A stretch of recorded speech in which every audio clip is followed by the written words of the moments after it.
Magandang araw sa ating lahat. Bago natin pakinggan si Brother Eli Soriano, pakilike ang video at mag-subscribe na rin bilang suporta sa aking channel.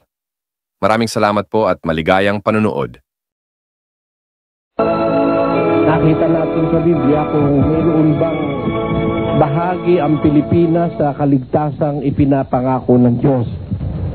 Nakita natin ang mga batayan sa Biblia na hindi po puwera ang Pilipinas sa kaligtasang sinasabi ng Biblia. Pero iniwan ko po sa inyo ang isang tanong. Kung mayroong pagkakataon o chance sa kaligtasan ng Pilipinas, paano naman magkakaroon dito sa atin ng kaligtasan? Yan po ang agad nating simulan ngayong gabi. Ang paraan ng Diyos sa Biblia para magkaroon ng kaligtasan ng mga Pilipino dito sa Pilipinas. Agad po nating puntahan ng pasimulan ng ating pag-aaralan ngayong gabi. Ang atin pong unang katanungan ay, paano ba ang paraan ng kaligtasan para ang tao'y maligtas kahit sa bansa? Ano ang pangunahing hinihiling ng Diyos para ang tao'y magkamit ng kaligtasan? Pakinggan nyo sa unang Timoteo 2:4. Ganito po ang ating mababasa. Na siyang may ibig na ang lahat ng mga tao'y mga ligtas at mga kaalam ng katotohanan. Ayon. Ang kaligtasan po'y nasa knowledge of the truth. Siyang wika ang may ibig na ang lahat ng tao'y mga ligtas at mga kaalam ng katotohanan. Maliwanag po ang kaligtasan ay hindi nakukuha sa isang paraang aksidente. Hindi ho tayo maliligtas because of our innocence o sa ating kawalang malay. Hindi tayo maliligtas dahil sa tayo kinaawaan ng ating kapwa-tao. Ang kaligtasan po'y nasa kaalaman sa katotohanan. Ang sabi ng Biblia, ibig ng Diyos, lahat ng tao'y mga ligtas at makaalam ng katotohanan. Alin po ba yung katotohanan dapat malaman ng tao na siyang ikaliligtas? Pakinggan nyo sa isang talata ng Juan 17 at 17. Pakabanalin mo sila sa katotohanan, ang salita mo'y katotohanan. Yun po. Kung mayroon pong kaligtasang ipinangangako ang Diyos, yung kaalaman sa katotohanan ng magbubunga ng kaligtasan sa tao, at ito po ay ang salita ng Diyos. Ang katotohanan dapat nating malaman para tayo maligtas, yung salita ng Diyos. Hindi yung haka ng pastor o yung kuro-kuro ng alinmang relihiyon. Ang katotohanan nararapat nating malaman, yung salita ng Diyos. Ang wika ng ating Panginoong Jesus, nung siya'y nananalangin sa Ama sa panahong bago siya pumanik sa langit, pakabanalin ng wika mo sila sa katotohanan, ang salita mo'y katotohanan. Yung salita ng Diyos, ang katotohanan, ikababanal at ikaliligtas ng tao. Meron ho ba tayong pruweba na yung katotohanan ng ikaliligtas, yun ang salita ng Diyos? Pakinggan nyo ho sa Santiago 1:21. Ganito ating mababasa. Kaya't ihiwalay ninyo ang lahat na karumihan at ang pag-apaw ng kasamaan at tanggapin ninyo na may kaamuan ang salitang itinanim na makapagliligtas ng inyong mga kaluluwa. Alin ho ang makakapagligtas? Tanggapin ang wika ninyong may kaamuan ang mga salitang itinatanim na makapagliligtas ng inyong mga kaluluwa. Kaya kailangan po para maligtas ang Pilipinas, makaalam ang Pilipino ng katotohanan. Para tayo makaalam ng katotohanan ay yun ang ating kaligtasan. At yung katotohanan dapat nating malaman, yun ang salita ng Diyos. Pinatunayan niya ng mga apostol na ang pagtanggap sa salita ng Diyos, yun ang kaligtasan. Hindi basta naniwala ka kay Kristo, ligtas ka na. Ha? Naniniwala ka nga kay Kristo, hindi mo naman tinatanggap yung salita niya. Maliligtas ka ba? Pakinggan niyo ang sabi ng kasulatan sa pangungusap ng ating Panginoon Kristo, si Juan. Ganito po ang ating mababasa. Ang nagtatakwil sa akin at hindi tumatanggap sa aking mga pananalita ay mayroong isang hahatol sa kanya. Kita nyo, ang nagtatakwil ang wika sa akin, sabi ng ating Panginoong Jesus, at hindi tumatanggap ng aking mga pananalita. Yung palang hindi pagtanggap sa pananalita ni Kristo, pagtatakwil yung kay Kristo. Kasi paano sasabihin ng born again, tanggapin lang si Kristo, ligtas na. Tanggapin si Kristo, bobo naman sa salita ng Diyos. Sabi ni Kristo, ang nagtatakwil sa akin, hindi tumatanggap ng aking mga pananalita, mayroong isang hahatol sa kanya. Kaya hindi sapat yung sumampalataya ka kay Kristo, ligtas ka na eh. Ni maging alagad, hindi ka pwedeng alagad kung basta ka lang sumasampalataya at hindi mo tinatanggap yung salita eh. Yung salita kasi kaliligtas eh. Pakinggan nyo, sa isang talata pa rin ng Juan, ganito nakasulat. Sinabi nga ni Jesus sa mga Hudyong yaon na nagsisisampalataya sa Kanya. Nagsisisampalataya na o hindi pa? Nagsisisampalataya na, ulitin mo. Sinabi nga ni Jesus sa mga Hudyong yaon na nagsisisampalataya sa Kanya. Ano sabi niya? Kung kayo'y magsisipanatili sa aking salita, kung magkagayoy, tunay nga kayong mga alagad ko. Sino yung mga tunay na alagad? Kung mananatili kayo sa aking mga salita, kung magkagayon. Kailan magkakagayon? Kung mananatili sila sa kaniyang mga salita. Kung magkagayoy, kayo'y tunay na aking mga alagad. O how can you be an alagad or a disciple of Christ without knowing His words? Kaya ang sabi, sanctify them in the truth. Thy word is the truth. Ang katotohanan na yung salita ng Diyos, yun ang makapagpapabanal at yun ang makakapagligtas. Wala kang kaalaman sa salita ng Diyos, mapapahama ka. Pakinggan nyo sa 4:6 ni Osias, ganito ang ating mababasa mga kababayan. Ang aking bayan ay nasira dahil sa kakulangan ng kaalaman. Yun, pagka wala kang kaalaman sa salita ng Diyos, ang kahantungan mo, masira. Ang sabi ng Biblia, my people perished because of lack of knowledge. Lack of knowledge where? Lack of knowledge of the truth. And what is the truth? The truth is the Word of God. Kaya ang ikaliligtas ng tao, malaman yung katotohanan. At yung katotohanan, hindi lang tanggapin si Kristo at sumampalataya, ligtas na. Ang pagsampalataya kay Kristo, kaalinsabay ng pagtanggap ng kanyang mga salita. Ang innocence mo sa kanyang salita, ang kawalan malay mo sa salita ng Diyos at ni Kristo, magpapahamak sa'yo.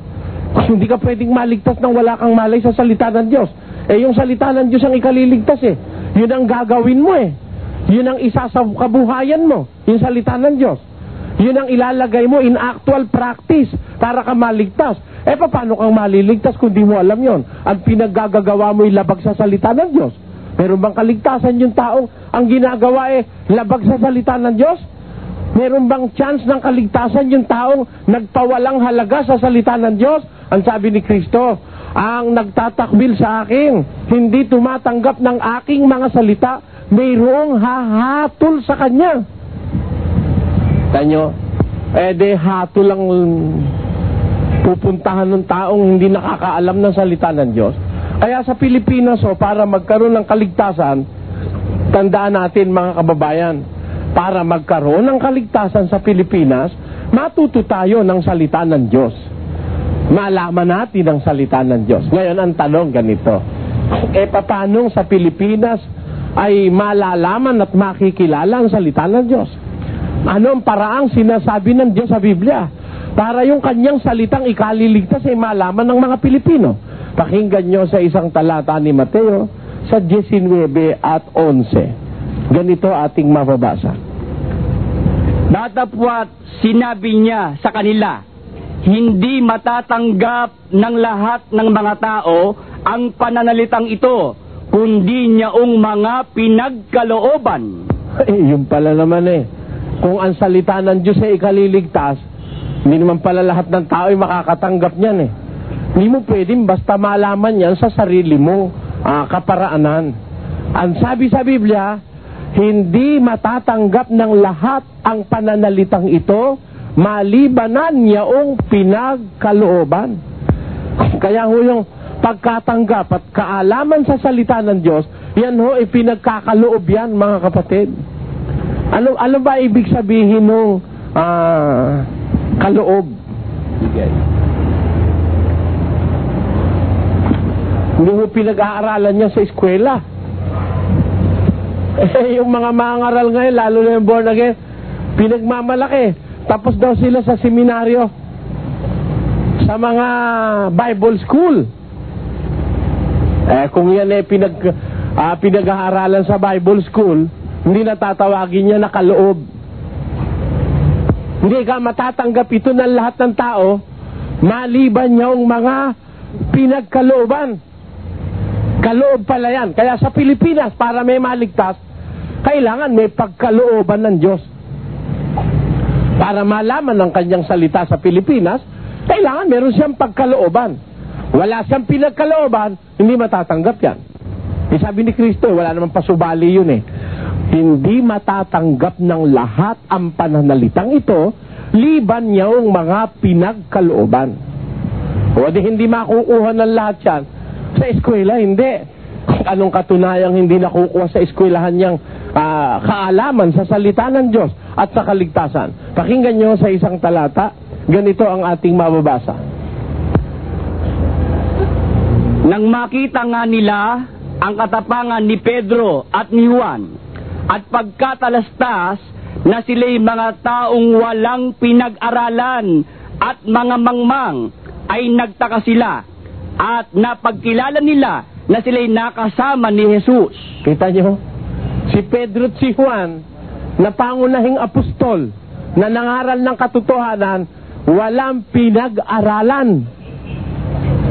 At mga mangmang. Ulitin nga natin.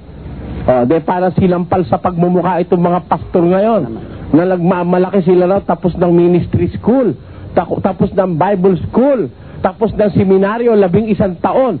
Kung nakukuha sa pagsiseminaryo yan, magsiseminaryo rin ako. Kaya ako nawalan ng loob magseminaryo dahil doon sa sinabi ni Kristo, na si Pedro at si Juan, pangunahing mga apostol, hindi pumasok sa seminaryo. Mga taong walang pinag-aralan at mga mangmang. Ulitin natin. Nang makita nga nila ang katapangan ni Pedro at ni Juan, at pagkatalastas na sila'y mga taong walang pinag-aralan at mga mangmang. Nakapag-grade 1 ba? Hindi nga eh. Walang pinag-aralan eh. Mga mangmang. Ngayon, baka sabihin na iba, bakit? No naman hindi pa uso eskwela. Sino nagsabi sa'yo? Bago sila lumitaw, mga apostol, uso na yung pag-aaral eh. Si Moises nga eh, tinuruan sa eskwela ng Ehipto eh. Bago pa dumating yung mga apostol, 2,000 taon pang mahigit. Bago dumating mga apostol, nauna si Moises. Kung si Moises, nag-aaral yun nung una eh, sa Ehipto. Nung hindi pa siya mangangaral, pinag-aral siya nung anak na babae ni Paraon. Papakinggan nyo sa gawa ng mga apostol. Ganito ating mababasa. At tinuruan si Moises sa lahat ng karunungan ng mga Ehipsyo. Kita nyo? Si Moises tinuruan sa lahat ng karunungan ng mga Ehipsyo. Hindi pwede sabihin hindi pa uso pag-aaral nung panahon ng mga apostol. Sapagkat 2,000 years before the time of the apostles, the prophet Moses, before he became a prophet, was instructed in all the wisdom of Egypt. Ang sabi dun sa Biblia. Naturuan siya ng lahat ng karunungan sa Ehipto. Kung necessity yung pag-aaral para ka ikaw maligtas, para malaman mo ang salita ng Diyos kung necesidad yung pag-aaral, dapat it is a must na ang mga apostol nag-aral. Pero ang karamihan tinawag ni Kristong mga apostol, pakinggan nyo kung ano mas marami. Sa 1 Korinto 1:26 patuloy sa 29, ganito nakasulat. Sapagkat masdan ninyo ang sa inyo'y pagkatawag, mga kapatid. Ano yung pagkatawag? Na hindi ang maraming marurunong ayon sa laman. Hindi ang maraming? Hindi ang maraming may kapangyarihan. Hindi ang maraming? Hindi ang maraming mahal na tao ang mga tinawag. Kundi pinili ng Diyos ang mga bagay na kamangmangan ng sanlibutan upang hiyain niya ang mga marurunong. At pinili ng Diyos ang mga bagay na mahihina ng sanlibutan upang hiyain niya ang mga bagay na malalakas at ang mga bagay na mababa ng sanlibutan at ang mga bagay na hinamak ang pinili ng Diyos. Oo, ang mga bagay na walang halaga upang mawalang halaga ang mga bagay na mahahalaga upang walang laman na magmapuri sa harapan ng Diyos. Kita nyo? Mas daleka ninyo. Hindi hypothetical ito, ha? Ito hindi theory. Hindi ito expectation. Ito'y actual na pangyayaring sinasabi ng Diyos sa mga apostol at sa mga unang Kristiyano. Masdan ninyo ang sa inyo'y pagkatawag, mga kapatid. Be a witness to yourself. Ano yun? Hindi ang maraming marurunong ayon sa laman ang tinawag. Hindi ang maraming mahal na tao ang tinawag. Hindi ang maraming mga makapangyarihan ang tinawag, kundi pinili ng Diyos ang mga bagay na kamangmangan ng sanlibutan upang hiyain niya ang marurunong.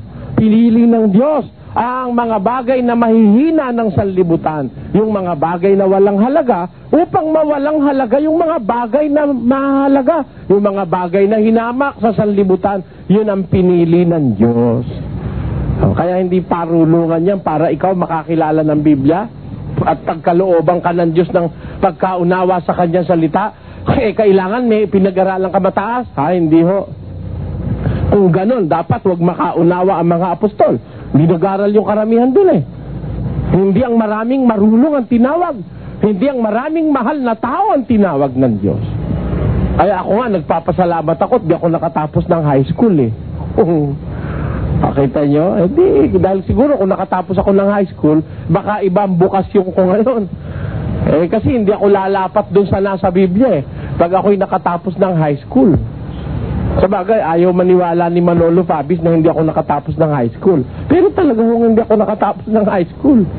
Miski yung piskal dun sa korte sa Pampanga, ayaw maniwalang ako na hindi nakatapos ng high school. Problema na nila yun. Ano? Ako hindi ko problema yun. Basta sinabi ko yung totoo na hindi ako nakatapos ng high school. Para ako, siguro wag akong kasi kung ang tao, pag masyado ng marunong ang tao, no mga kapatid, minsan yung tao, pag marunong na, palalo na, ay nakumilala sa Diyos, nagkakaroon ng kurtina yung isip. Pakinggan nyo sa unang Korinto. Kapitulo 1, may kurtina eh. Pagka may masyadong marunong, may kurtina na, hindi na makaunawa ng bagay ng Diyos. Sapagkat yabang sa karunungan ng Diyos, ay hindi nakilala ng sanglibutan ang Diyos sa pamamagitan ng kaniyang karunungan ay kinalugdan ng Diyos na iligtas ang mga nagsisisampalataya sa pamamagitan ng kamangmangan ng pangangaral. Kita nyo? Yamang hindi nakilala ng sanlibutan ang Diyos sa pamamagitan ng kaniyang karunungan. Yung karunungan pansanlibutan, paraan yun para wag makilala ng tao ang Diyos eh. Kaya kung sino pa yung mga huwes, mga mahistrado, sila pang walang paniniwala sa Biblia at sa Diyos. Bakit? Natutupad yung sinabi ng Biblia. Yamang sa ang karunungan ng Diyos sa pamamagitan ng karunungan ng sanlibutan, hindi nakilala ng sanlibutan ang Diyos. Dahil sa kanyang karunungan, minarapat ng Diyos na iligtas ang nagsisisampalataya sa pamamagitan ng kamangmangan ng pangangaral. Bakit? Tuloy sa 19. Sapagkat nasusulat, iwawalat ko ang karunungan ng marurunong. Sabi ng Diyos, iwawalat ko ang karunungan ng marurunong at isasawala ko ang kabaitan ng mababait. Ay, tanyo. Hindi nakukuha sa bait yun, ang bait pantao. Kung bait kayan, mabait ka nga, pantao lang. Marunong ka nga, pansanlibutan lang. Sabi ng Biblia, ano ang pisang talata 19? Ha? Gaya ng nasusulat, sabi ng Diyos, iwawalat ko ang karunungan ng marurunong, isasawala ko ang kabaitan ng mga babait. Ano ang sabi niya sa 20? Saan? Saan naroon ang marunong? Saan naroon ang eskriba? Saan naroon ang mapagmatwid sa sanglibutang ito? Hindi baga ginawa ng Diyos na kamangmangan ang karunungan ng sanglibutan? Kita nyo? Kaya yung mga nag-aaral-aral dyan sa eskwela, sa Biblia, marunong daw sila, marunong Greek, marunong Hebrew, ha? Marunong sila ng theology. Yayain yun lahat yun. Patutunayan ko sa iyo, totoo salita ng Diyos. Yung pinakamataas ang pinag-aralan sa theology, yun ang iharap nyo sa akin. Nakikita nyo yung sinasabi ng salita ng Diyos. Na ang sabi ng Diyos, iwawalat ko ang karunungan ng marurunong. Asan ang mga eskriba? Asan ang mga marunong? Nasaan ang mga mapagmatwid ng sanlibutan ng wika ni Pablo? Hindi ba gaginawa ng Diyos na kamangmangan ang karunungan ng sanlibutan? O ano katunayang yung mga marunong sa sanlibutan ay mga mangmangyan sa Diyos? Pakinggan nyo, diyan pa rin sa Korinto 2:6. Gayunman ay nagsasalita kami ng karunungan sa mga may gulang.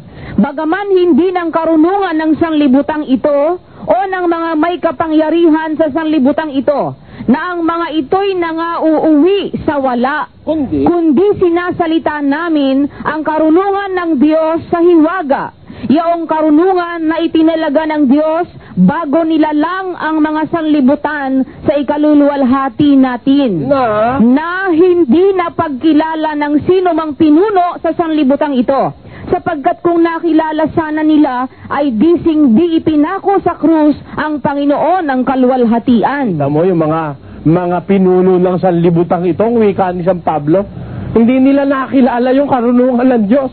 Kasi kung nakilala sana nila, di ipinako sa krus ang Panginoon ng kaluwalhatian. Ba't pinako si Kristo sa krus? Nung mga pinuno ng sanlibutan, kagaya ni Pilato, ni Herodes, puro bobo yun. Bobo lahat yun. Walang kahit isang marunong doon. Sapagkat nagsasalita ang wika kami ng karunungan, sabi ni San Pablo. Hindi ng karunungan ng sanlibutang ito o ng mga kapangyarihan ng sanlibutang ito, sapagkat ang mga ito'y nangauuwi sa wala. Totoo naman pa uwi sa wala eh.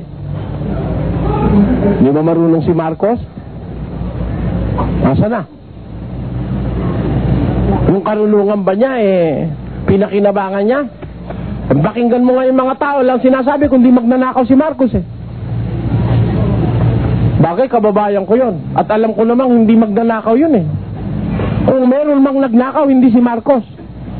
Hindi ko pinagtatanggol si Marcos ha. Pero pinatutunayan ko sa inyo, gaano mang karunungan tao, yung kanyang karunungan nauuwi sa wala. Yun ang sabi ng Biblia.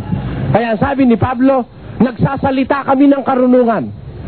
Bagaman hindi ng karunungan ng sanlibutang ito o ng mga kapangyarihan ng sanlibutang ito, sapagkat ang mga ito'y nangauuwi sa wala, kundi sinasalita namin ang karunungan ng Diyos sa hiwaga. Versikulo 7. Yung karunungang itinalaga ng Diyos bago pa nilalang ang mga sanlibutan sa ikaluluwalhati natin. Versikulo 8. Na hindi napagkilala ng sino mang pinuno ng sanlibutang ito, sapagkat kung nakilala sana nila, di ipinako sa krus ang Panginoon ng kaluwalhatian. Kung kilala sana nila, hindi napako si Kristo sa krus. Bakit napako? Bobo yung nagpako. Hindi naintindihan yung karunungan ng Diyos. Kaya alam nyo yung karunungan ng sanlibutan, pagmamalaki mo ba yan? Dahil marunong ka, alam mo na ang Biblia, labag sa Biblia yan. Kasi ang sabi ng Diyos sa Biblia, ito ipinagkakaloob kung sino gustong pagkalooban ng Diyos. Ganun ang Diyos eh. Wala naman makaka-question sa Kanya eh. Maaawa ako sa gusto kong kawaan, sabi ng Diyos. Basa. Sa isang talata ng Exodo ba yun? Apo. Sige, basa. Maaawa ako sa gusto kong kawaan. Mahahabag ako sa gusto kong kahabagan. Basa.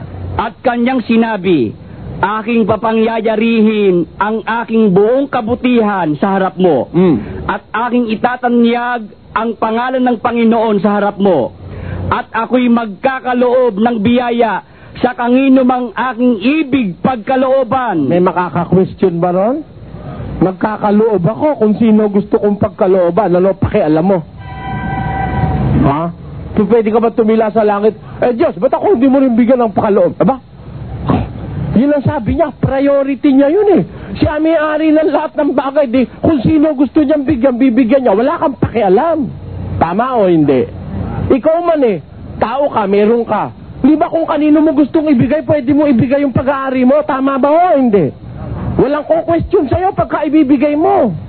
Yung pag-aari mo, walang batas na nagbabawal, ibigay mo yung pag-aari mo. Ang masama, ang bawal sa batas, kunin mo yung pag-aaring hindi sa'yo. Yun ang bawal. Pero, yung pag-aari mo, ibigay mo kahit kanino, walang question sa yung batas. Ano sabi ng Diyos? Ako'y magkakaloob ng kaya kaloob sa kanino mang gusto kong pagkalooban. Tuloy.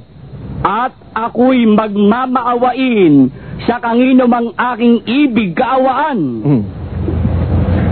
Sabi ng Diyos, magmamaawain ako sa gusto kong kaawaan. Pagkakalooban ko, ang gusto kong pagkalooban. Okay, ngayon, pagka ang dating yung kaloob, pagka magkakaloob, mas lamang na tayong mga tanga. Mas lamang na yung mga bobo sa sanlibutan. Di ba? Payag kayo? Mas lamang na sa kaloob ng Diyos yung mga api, yung mga hinamak, yung mga walang halaga sa sanlibutan. Yun ang sabi ng Biblia. Pinipili ng Diyos yung mga dukha sa sanlibutan, yung mga mangmang, yung mga hinamak, yung mga mababa. Yun ang pinipili ng Diyos. Kaya mas nakakalamang ako sa kanila. Marunong sila ng English. Tama. Ako hindi ako marunong masyado, kapi-kapiraso. Nagbabaon ako, kapi-kapiraso. Pag naubusan, wala na. Pero, yung nalaman ko sa Biblia, hindi nila alam. Kahit ni Cardinal Sinta. Nalaman ko sa Biblia, hindi nila alam. Kahit ni Cardinal Sinta. Kung gusto niyo, subukan nyo. Yayain niyo si Cardinal Sin, mag-usap kami sa Biblia. Patunayan niya, marunong naman siya ng Latin, ng Grego, ng Ebreo. Patunayan niya yung kanyang ginagawa'y tama. Patutunayan ko yung ginagawa ko'y tama. Kung sino ang mas talagang panipaniwala sa tao. Patunayan nilang yung kanilang paniniwala ay tama. Patutunayan ko yung paniniwala ko'y tama. May mamili ang tao. Pero hindi natin hahatulan si Cardinal Sin. Hindi kagaya nung ginawa sa akin nung isang paring Katoliko na ayoko kang kausap si Soriano, hindi naman ikaw marunong Latin yan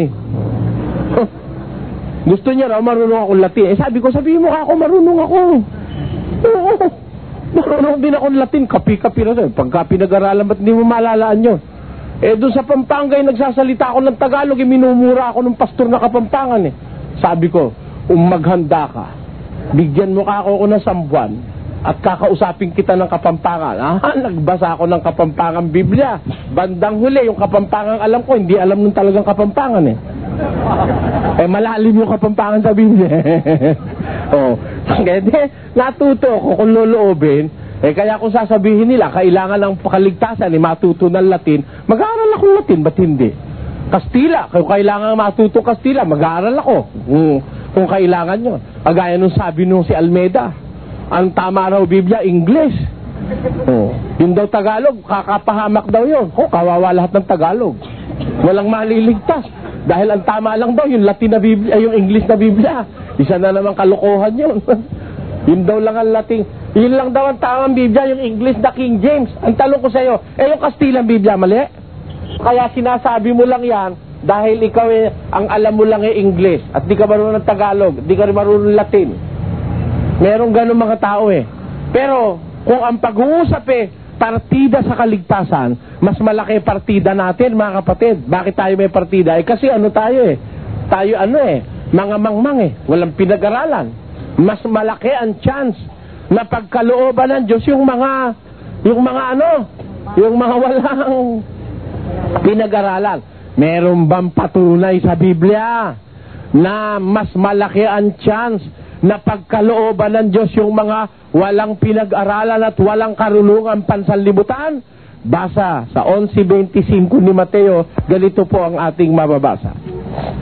Nang panahong yaon ay sumagot si Jesus at sinabi, Ako'y nagpapasalamat sa iyo, O Ama, Panginoon ng langit at ng lupa, na iyong inilihim ang mga bagay na ito sa mga pantas at matatalino, at ipinahayag mo sa mga sanggol. Ang sabi po ng ating Panginoong Jesus mismo, sa Ama nung nananalangin siya. Nagpapasalamat ang wika ako sa iyo, Ama, Panginoon ng langit at ng lupa. Inilihi mo ang bagay na ito sa mga pantas at matatalino. Kaya hindi batayan yung matalino at abogado eh. Sino abogado dyan? Huwag naman kayo magagalit. Yung mga doktor. Andito si umuwi yata si doktor eh. Si doktora andito. Huwag kayong magagalit. Sabi ng Diyos, nagpapasalamat ako sa iyo, Ama, Panginoon ng langit at ng lupa. Inilihi mo ang mga bagay na ito sa mga pantas at matatalino. Kanino ibinigay? Tuloy. At ipinahayag mo sa mga sanggol. Kita nyo? Kung sino yung pantas at matatalino, abogado at mga huwes, sila ang walang malay sa salita ng Diyos. Pero ibinigay mo sa mga sanggol. Sanggol. Yun ang binigyan. Nung mabasa ngayon ito nung mga bobo rin sa Biblia, kaya ikaw yung mga bata, yun ang binigyan. Alin na binigay sa bata? Uha. Uha. Uha. Kaya alam nyo, sabi nung nasa Cavite, kaya ang pangalan ng Diyos, Uha. Ha? Malaki nun? Malaki topak sa ulo. Kasi ganito, sabi niya, no? Pag wala kang malay, talaga makumbinsi ka. Lahat ng sanggol, pakinggan mo. Maging Japanese, maging Chinese, maging Filipino, maging Bisaya, maging Ilocano, kung umiyak Uha. Uha. Kaya UHAH, Uha, yun ang pangalan ng Diyos, ibinigay sa mga sanggol. Walang yaka ako. Ang kapal ng pagmumukha nun. Saan mo kinuha yun? Saan batayan yun na ang pangalan ng Diyos Uha? Ha? Nakakita kasi siya sa Biblia nung salita ni Kristo na nagpapasalamat ako sa iyo. Hindi mo ito ipinagkaloob sa mga pantas at matatalino, ibinigay mo sa mga sanggol. Mga sanggol ang pinagkalooban ng Diyos. Ang tanong, sino sanggol? Ha? Basta ba pagkasanggol sanggol na maliit na uuha-uha, yun ang kahulugan? Pakinggan nyo sa 5:13 ng Hebreo.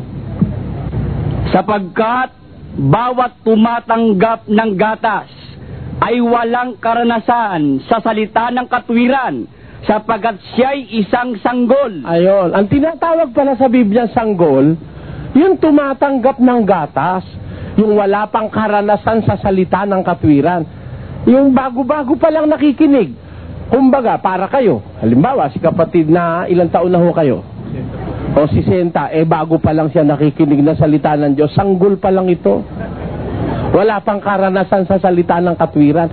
Pagka bago ka pa lang sa salita ng katwiran, noong ka lang nakarinig ng Biblia, you are considered as a sanggol. Ha?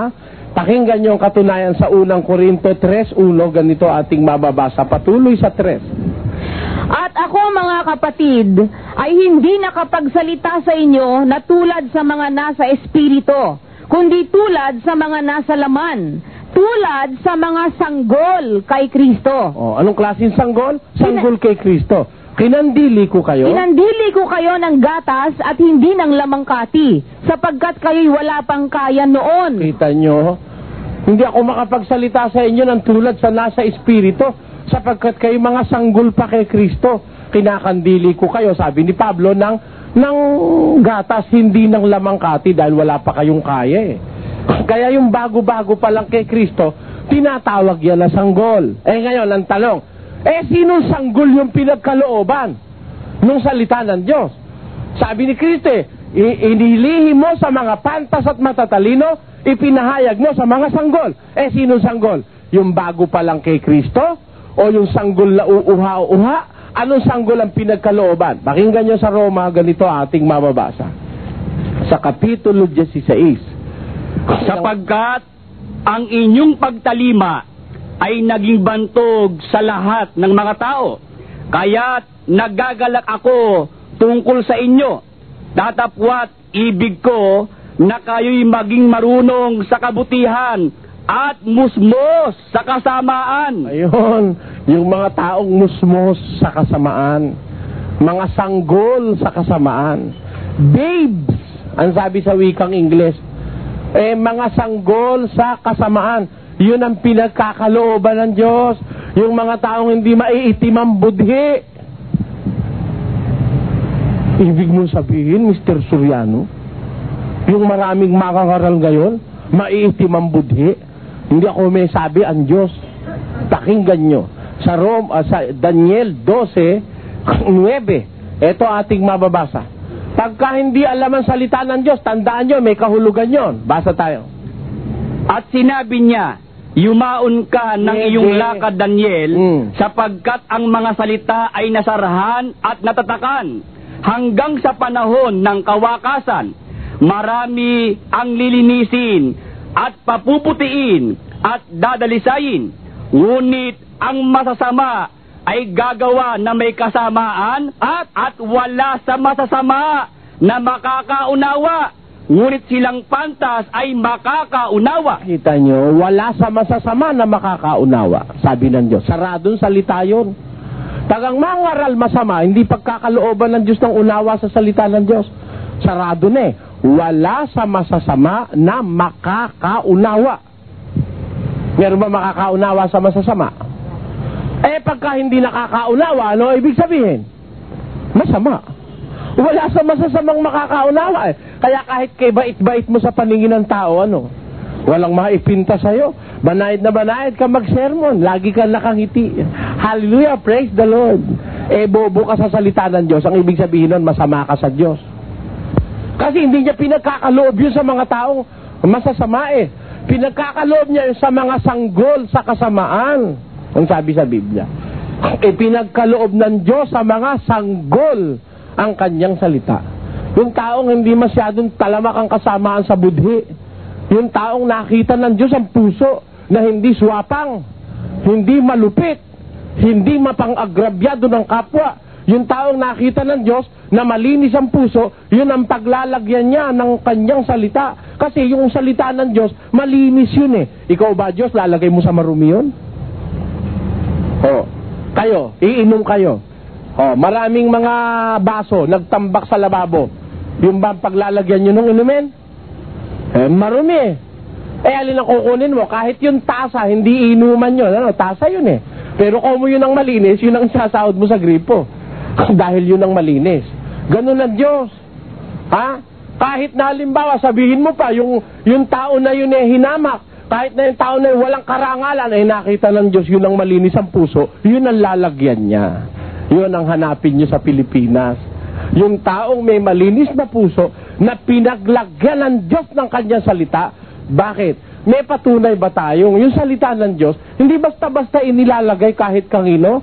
Pakinggan niyo sa 2 Timoteo 2, versikulo 2. At ang mga bagay na iyong narinig sa akin, sa gitna ng maraming saksi, ay siya mo ring ipagkatiwala sa mga taong tapat, na makapagtuturo naman sa mga iba. Kanino ho ipagkakatiwala?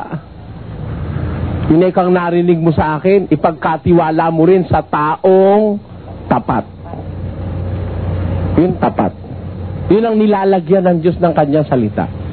Yun ang pinagkakalooban, sapagkat ang sabi rito sa talatang binasa natin, hindi matatanggap ng lahat ang salitang ito, maliban niyaong pinagkalooban. Sino yung pinagkakalooban? Yung malinis ang puso, yung tapat. Siyempre, kung alin yung malinis, yun ang lalagyan mo. Kung baga sa lalagyan eh. Basa. Sa 2 Timoteo 2, ganito ating mababasa sa 19. Gayunmay, ang matibay na pinagsasaligan ng Diyos ay nananatili na may tatak nito.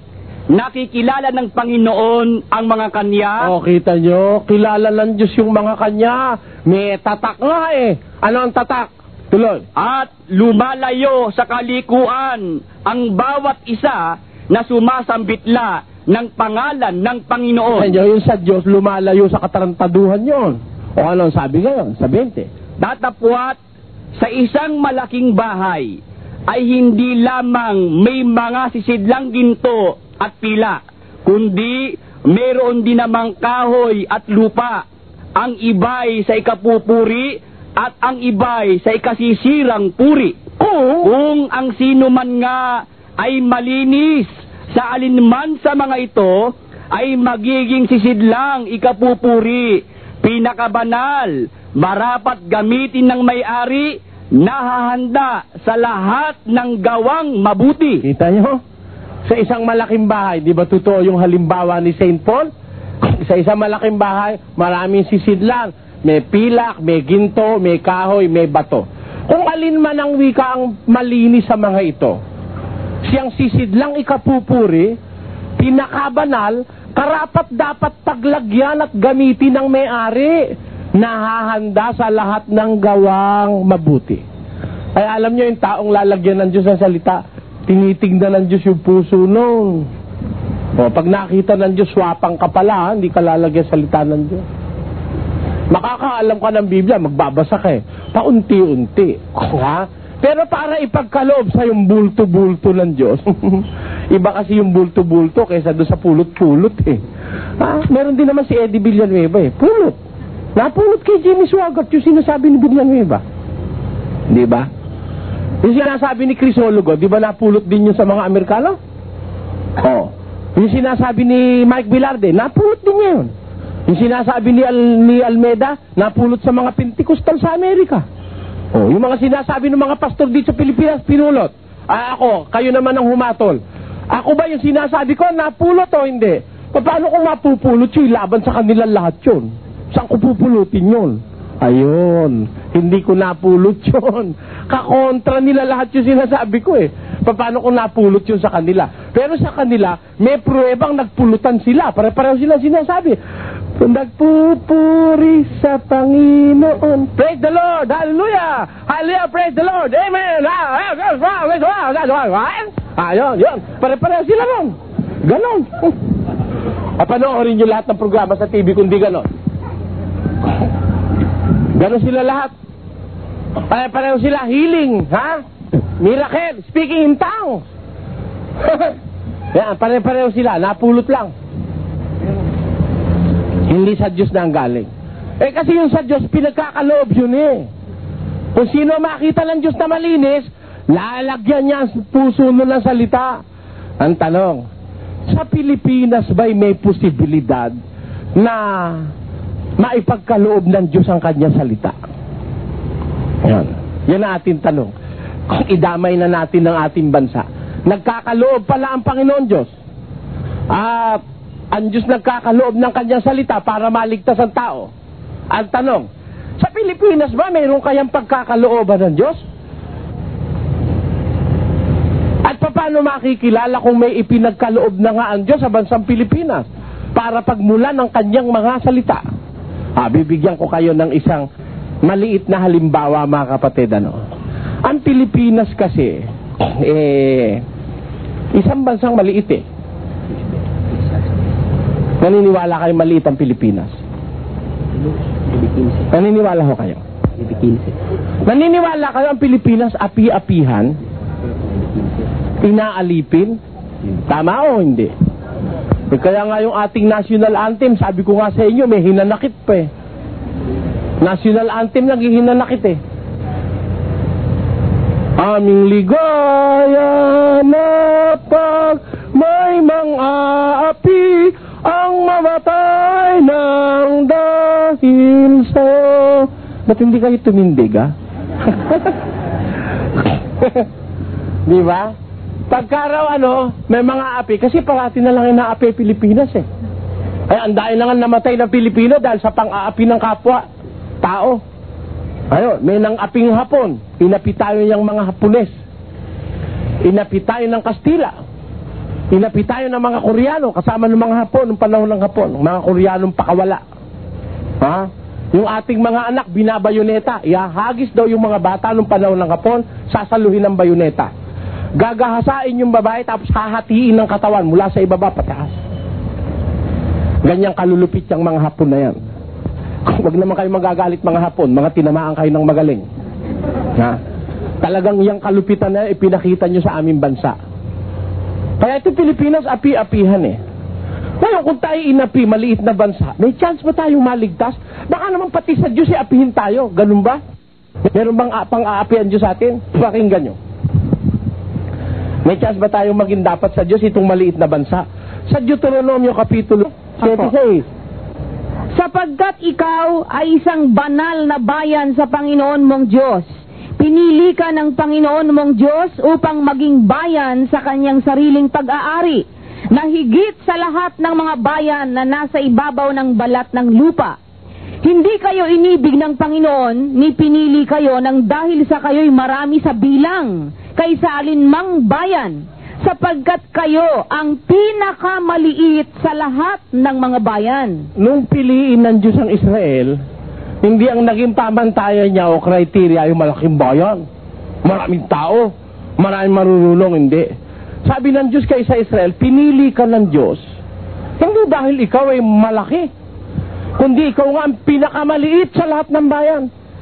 Doon sa panahon na yon, meron yung 7 bayang nakapaligid sa Israel. Yung Cananeo, yung Hebeseo, yung Heveo, yung Periseo, yung Gergeseo, yung Cananeo, yung Heteo, yung Filisteo, saka yung Ehipsyo, mga Ehipsyo. Napakalalaking bansa nun. Pero ikaw pinakamaliit, pinili ka ng Diyos. Ayun. Ngayon, ang Pilipinas, may chance bang mapili? 3:15 ng Ecclesiastes. Pakinggan nyo. Ang nangyari sa nagdaan ay nangyari na, at ang mangyayari pa ay nangyari na rin, at hinahanap uli ng Diyos ang nakaraan na. Ayun. Yung nangyari sa nagdaan, nangyari na yon. Pero hinahanap uli ng Diyos yung nakaraan na. Kaya nung araw, pinili ng Diyos maliit na bansa. Sa ating panahon, may pag-asa tayo, maliit tayo eh. Ha? Maliit itong bansang Pilipinas eh.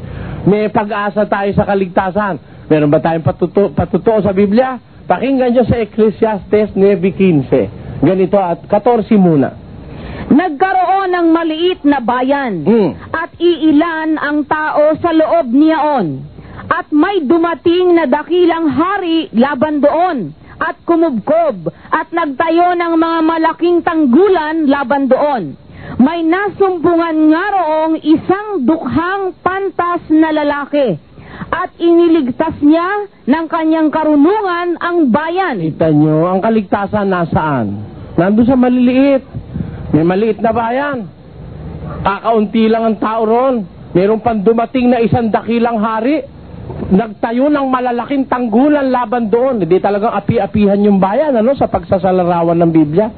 Pero, meron na ikang nakita ron sa bayan na yon, isang dukha na hirap. Pantas na lalaki. Tiyak na tiyak, hindi si KRD yun, Bilyonaryo siya eh. Hindi rin si Cardinal Sin yun. Yung sinasabi sa Biblia sa kanyang paghahalimbawa ng kaligtasan, may nasumpungan na doon sa maliit na bayan na yon, isang dukhang pantas na lalaki. Dukha pero pantas, matalino. Kanyang iniligtas ng kanyang karunungan ang bayan. Ayun. Kaya ang kaligtasan, nasa maliliit. May chance ba tayo, mga kapatid? Meron, lahat ng chances nasa Pilipinas eh. Maliit lang tayong bayan eh. Inaapi pa. Basta may makikita lang sa Pilipinas na dukha at pantas na lalaki, meron kang kaligtasan. Sino yun? Lalaki na yun. Na dukha pero pantas. Pakinggan niyo sa isang talata ng Kawikaan 3:13. Mapalad ang tao na nakakasumpong ng karunungan, at ang tao na nagtatamo ng kaunawaan. Siya ay punong kahoy ng buhay sa mga nanghahawak sa kanya, at mapalad ang bawat isa na namamalagi sa kanya. Ayun, ang sabi ng Biblia, mapalad ang tao na nakakasumpong ng karunungan, ang tao na nagtatamo ng kaunawaan. Siya ay punong kahoy ng buhay sa mga nanghahawak sa kanya, at mapalad ang bawat isa na namamalagi sa kanya. Ang tinutukoy ho palang tao na po pwedeng maging kasangkapan sa pagliligtas, yung taong nakakasumpong ng karunungan, yung taong nagtatamo ng kaunawaan. Ibig sabihin, may karunungan, may kaunawaan, may unawa, may understanding sa salita ng Diyos. May karunungang mula sa Diyos, kaloob ng Diyos. O paano nyo maiintindihan kung alimbawa ang isang tao ay may kaloob? Kasi masama namang diretsahin ko sa inyo. Sabihin ko, siya yun. Ako yun. Ha? Ako! Ako, hindi yung ganun yung mga sugo ng Diyos eh. Yung mga sugo ng Diyos nung una eh. Ayaw nga, hindi nga nila matanggap na sugo sila eh. Minamaliit nila. Sabi kay Moises, halika ngayon, susuguin kita kay Paraon. Sabi ni Moises, Panginoon, paano mo ako susuguin? Eh, hindi ako marunong magsalita. Sabi ng Diyos kay Moises, sino ba gumawa ng bibig ng tao? Di ba ikaw akong Panginoon? Sino gumawa ng pipi, ng bulag, ng bingi? Hindi ba akong Panginoon? Humayo ka! Sasabihin ko sa'yo kung anong nararapat mong sabihin. Tanyo. Eh di si Moises, di niya matanggap na siya susuguin. Minamalit yung sarili. Yun naman mga mangaral ngayon. Ako, man of God! Sabi ni Almeida. Sabi naman ng isa, ako ang anghel na umaakyat sa hagdanan ng Mega Mall. Agawan sila, ako nang ako eh ha. Ganon. Eh ako, ayoko pumaris doon sa mga yon. Bayaan nyo na lang ang Diyos ang magsalita. Kayo nang maglapat kung kanino lalapat. Ang sabi, yung taong nakakasumpong ng karunungan, mapalad yon. Yung nagtatamo ng kaunawaan. Paano mo madidistinguish yung taong may karunungang kaloob ng Diyos? Pakinggan nyo sa 21, 13, 14, 15 ng Lucas. Ito'y magiging patotoo sa inyo. Ito ang pruweba. Ito ang ebidensya. Ito'y magiging patotoo sa inyo. Kanino? Sa mga ngaral. Sinasabi kasi ito sa mga apostol eh. Ito magiging patotoo ko sa inyo, ang wika ng Panginoon. Anong sabi niya sa patotoo? Pagtibayin nga ninyo ang inyong mga puso, na wag munang isipin kung paano ang inyong isasagot. Kita mo yung patotoo ni Kristo, yung kanyang mga ngaral hindi nag-iisip ng sagot. Mahirap yun. Pero nyo, wag nyo isipin kung ano isasagot nyo. Bakit? Tuloy. Sapagkat bibigyan ko kayo ng isang bibig at karunungan na hindi mangyayaring masalangsang o matutulan man ng lahat ninyong mga kaalit. Kita nyo? Yun ang patotoo ni Kristo. Na yung tao na yon may karunungan. Ano yon? Bibigyan ko kayo ng bibig at karunungan na hindi mangyayaring masalangsang o matutulan man ng lahat ninyong kaalit. Lahat ng kaalit, walang mananalo ron. Iyon ang sinasabi ng Biblia. Gusto nyong makita yung tao na binigyan ng Diyos ng karunungan, walang mananalo sa karunungang nandun. Bibigyan ko kayo ng karunungan na hindi mangyayaring masalangsang o matutulan man ng lahat ninyong mga kaaway. Lahat ninyong kalit. Hindi kayang talunin yun eh. Yung karunungan nun. Agaya ni San Esteban, pinatay na lang nung hindi sila manalo kay Esteban. Diskusyon si San Esteban, ang kadiskusyon, 7 yata kung 8. Hindi nanalo. Pinatay si Esteban. Okay.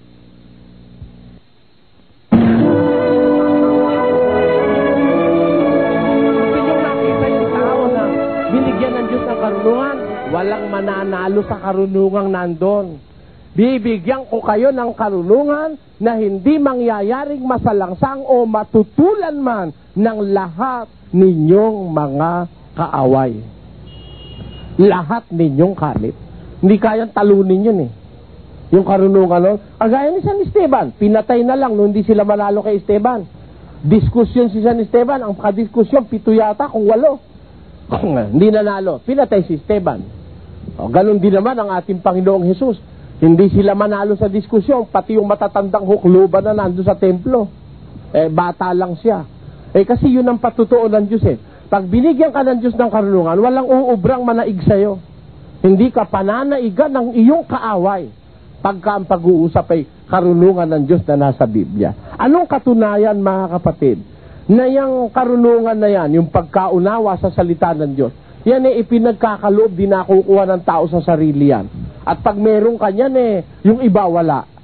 Mapapatunayan mong nasa dahil wala yung iba Pakinggan nyo sa Marcos 4. Ganito ating mababasa sa 11. At sinabi niya sa kanila, sa inyo ay ipinagkaloob ang makaalam ng hiwaga ng kaharian ng Diyos. Sa labas. Datapwat sa kanilang nasa labas, ang lahat ng mga bagay ay ginagawa sa pamamagitan ng mga talinhaga. Kita nyo? Sa inyo, sabi sa mga apostol, sa inyo ipinagkaloob ang makaalam ng hiwaga ng kaharian ng Diyos.